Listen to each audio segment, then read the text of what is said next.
Welcome, everyone. I'm Sue Paulson, your host for The Right Space. If you missed the introductory session last week, this is episode number 2, then let me welcome you to my new playlist for my YouTube channel. You may have seen me on Tea with Sue. Well, now I have this burning thing to talk about all things to do with writing.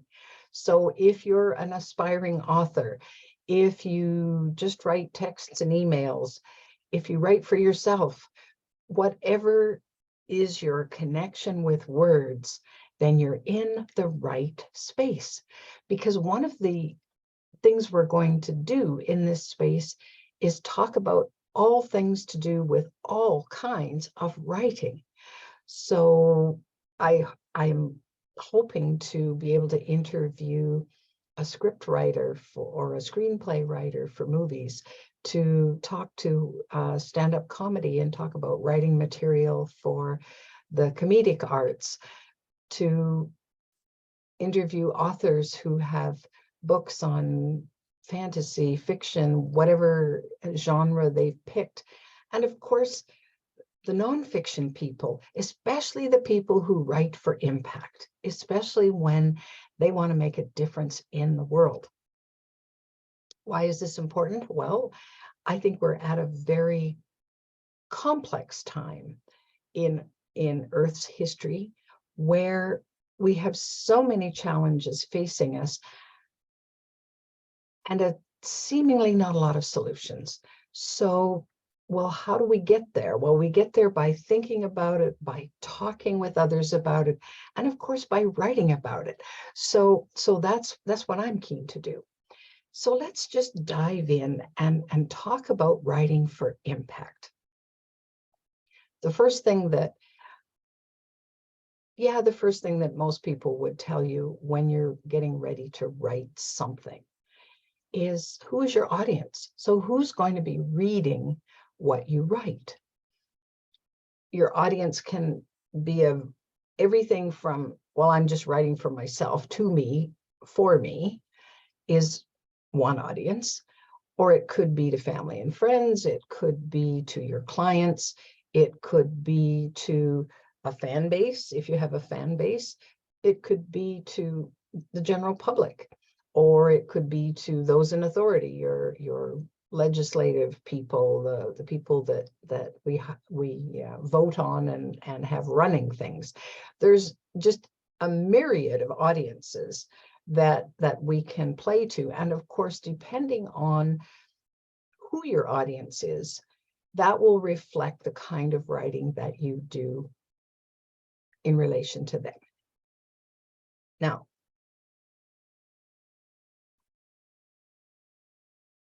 at its most basic level, there are really 3 main reasons to write. There's lots of subsets of those reasons, I'm sure. One of the reasons is that we write to inform. We want to let somebody know something, whether it's new information, whether it's additional information on a topic that everybody's already familiar with, whether it's to explode a myth and say, well, it's been written that this is this, when really it's this. So that could be another way to clear up misinformation.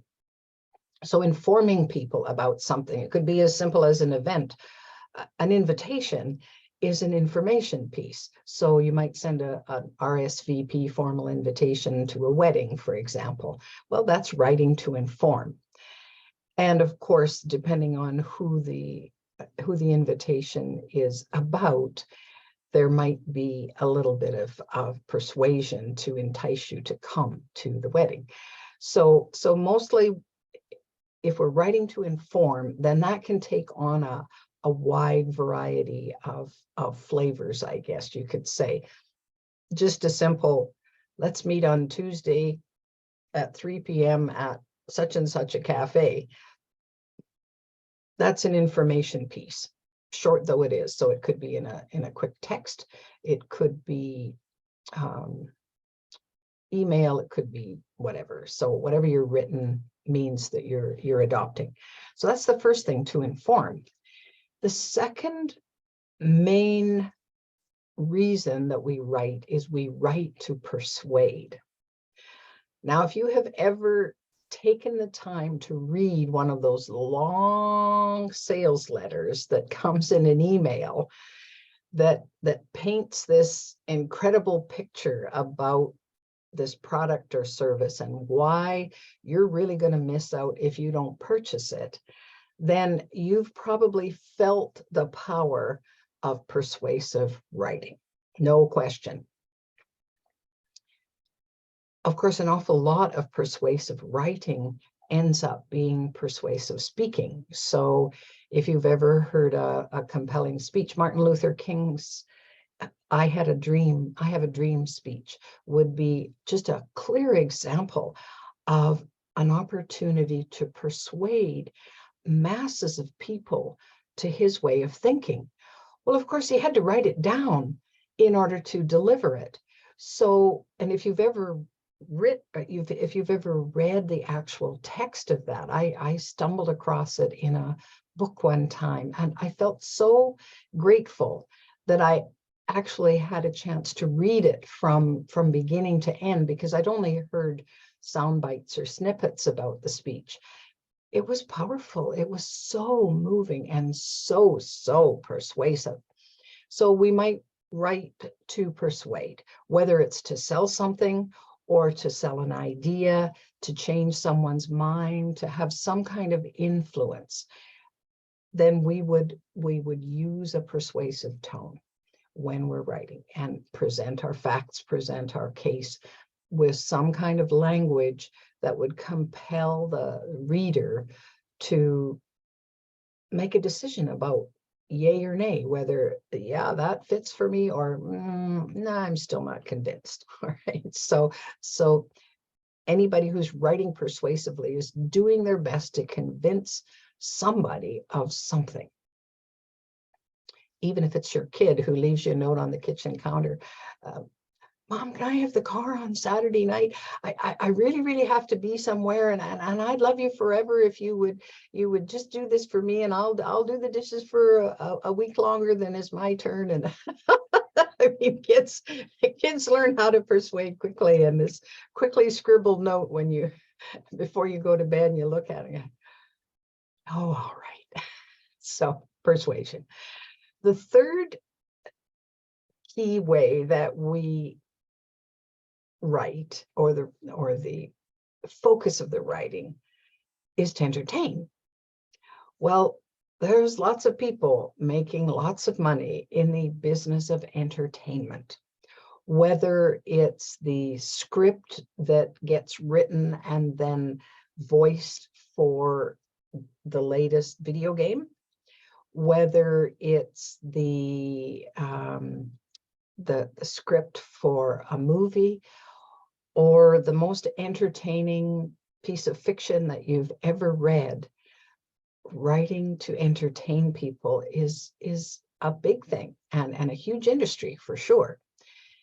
So we've all been to stand-up comedy clubs where the material that they deliver has been written, and its primary purpose is to entertain.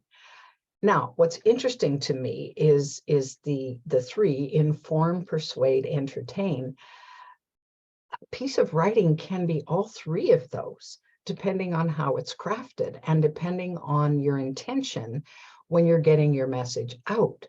So, for example, if you have some moral outrage over something that you've come across in the world, something that isn't working the way you believe it could be, then you might write, and if you have kind of a funny bone in the back of your writing repertoire, you might write a very pointed, persuasive, and entertaining piece about that thing that really is just grabbed you by the throat and said, oh, that shouldn't be happening, that's not right, and then you write something about it.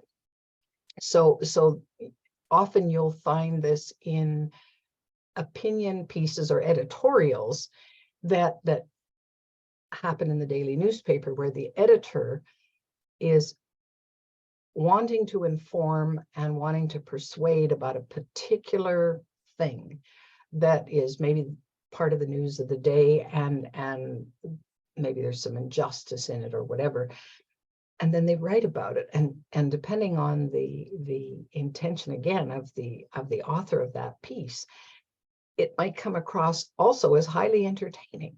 So, oh, I'm trying to think of the name of the fellow here in Canada who, Rex Murphy, that's who I think about. He writes some very engaging pieces that he then obviously talks about when he's either on camera or in the studio, and you can listen to his points of view on a variety of things.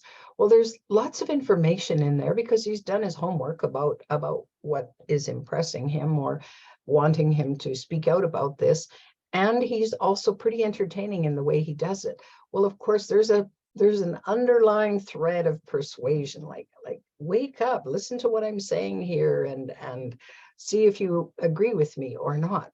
So it compels us to listen. If for no other reason, in the persuasive thing, depending on how a piece is written, there's some persuasiveness in the way it's written for us to continue from beginning to end. And if it captures our attention as the audience, then we will trudge through. So I was always, as an example, I was always fascinated as a young adult when I get these Reader's Digest long sales. It was a kind of like a Publishers Clearinghouse thing where they of course they wanted you to buy their books. So the idea was to persuade you to spend some money. But of course there was some kind of a contest involved, and all you had to do was, tear out these little stamps and stick them in. I don't, it wasn't Reader's Digest, it was Publishers Clearinghouse, now that I think about it. And there was all these little steps and so on, and I'd read the directions some more. And there's something about being drawn into that I shake my head now and I think, man, I don't think I waste my time doing that. But I just wanted to follow the process through from beginning to end because of the way they had written it.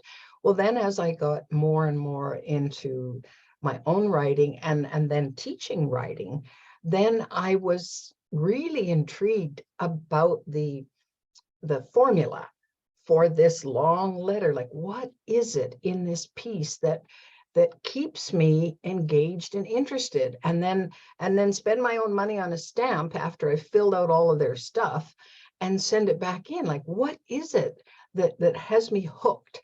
So that's a lot of what writing is all about, is you find the hook that draws in your readers and gets them engaged.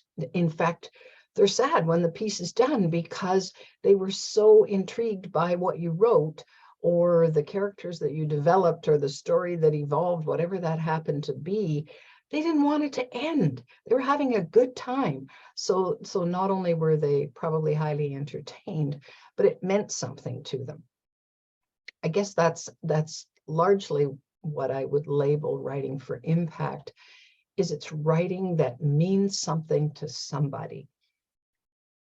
As a personal example, when I was in my early 20s, I was going through a divorce, which, because I was brought up in the till death do you part era of, marriage is a sacred thing and you're going to stay together forever. Well, when that obviously wasn't going to happen, and I was on the divorce path, I was kind of shattered inside because I believed in fairy tale endings, this is my happily ever after. And when it wasn't, I thought, well, I don't even know anything about love. I don't even know if I love myself.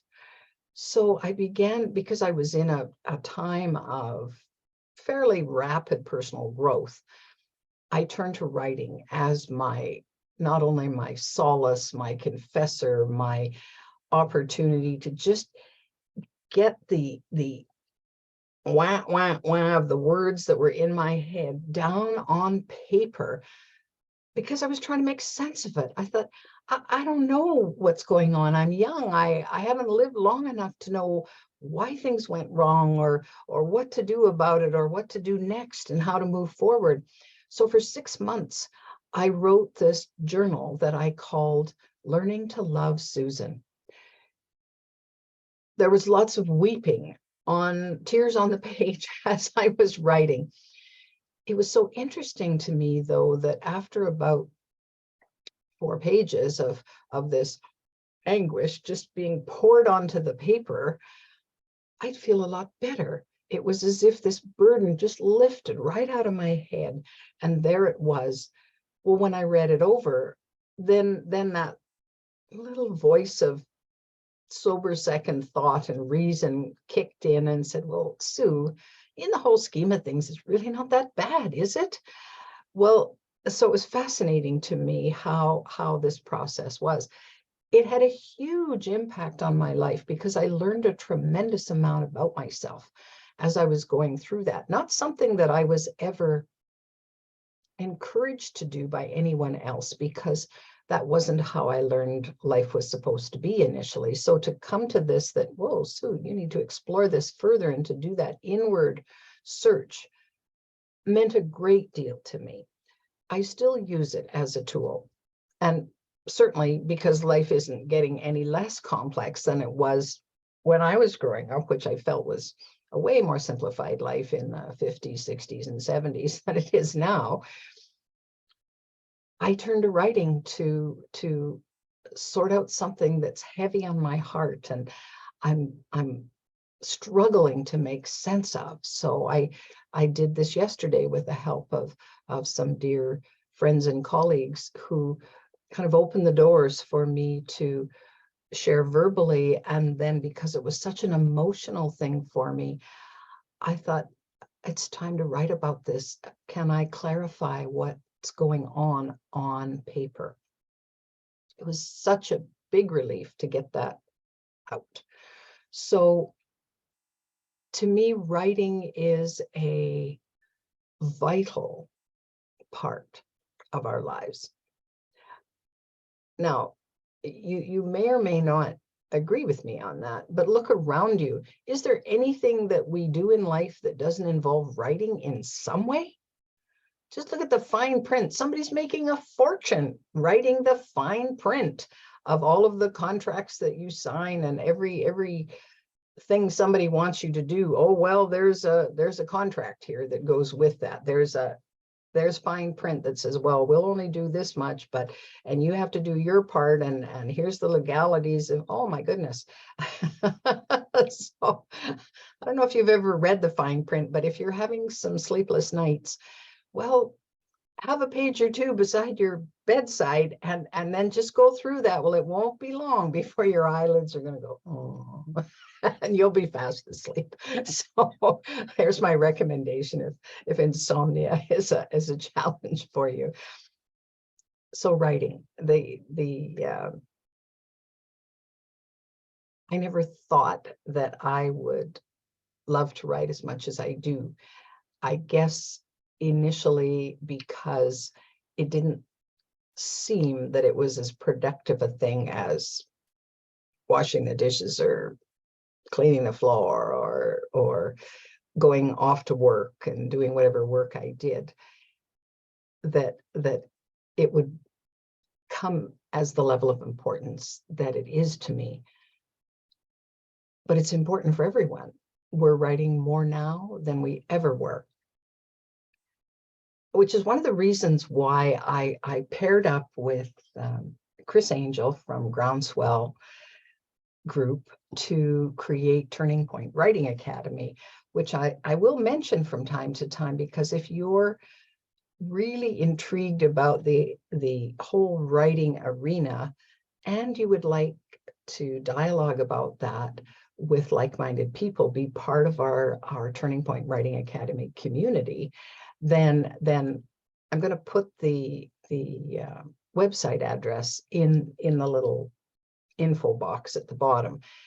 feel free to click on that. We're in the process of forming the community. If you want more information about it, you can just sign up and be on the waiting list. So as the community comes together, then you'll get information and updates on the latest thing that's happening in that. So I really want to encourage you, if you're, particularly if you're writing for impact, you want to make some kind of change in the world that's really part of your whole heart-based what you do in the world, then a community where you can dialogue about what you're going through and what's important to you, and in addition to the other people in the community, can be really useful for a place to support one another and help us get unstuck if we're stuck, or celebrate successes, whatever that looks like.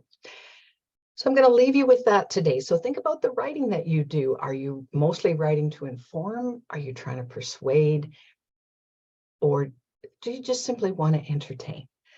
All three have a huge and valid role in our society, and you can use all three of them all at the same time if that's your heart's desire. Take good care. We'll see you next week on The Right Space.